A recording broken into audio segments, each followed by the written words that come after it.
Bethesda, the developer of Fallout 76, is set to launch an exciting new update introducing Atlantic City, coinciding with the release of Season 15 on December 5th.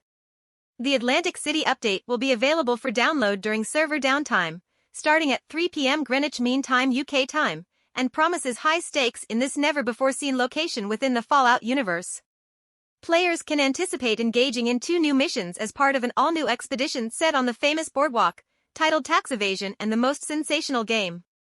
In Tax Evasion, players assist Mafia accountant Billy Belt Buckles in cooking the books by undertaking various missions, while the Most Sensational Game presents a deadly race against the infamous Batsuri twins. The free Atlantic City update introduces new locations like the Neapolitan Casino, featuring mini-games such as roulette and lucky dice, and the perilous boardwalk with its deadly entertainment and famous underwater aquarium of the Atlantic. Season 15, named The Big Score, allows players to unlock casino-themed rewards by completing challenges and earning SCORE, offering new cosmetics like the Diamond Dress outfit and Conqueror Power Armor paint, along with other consumables and furnishings for CAMP. Full patch notes for the big update accompanying the release will be revealed shortly.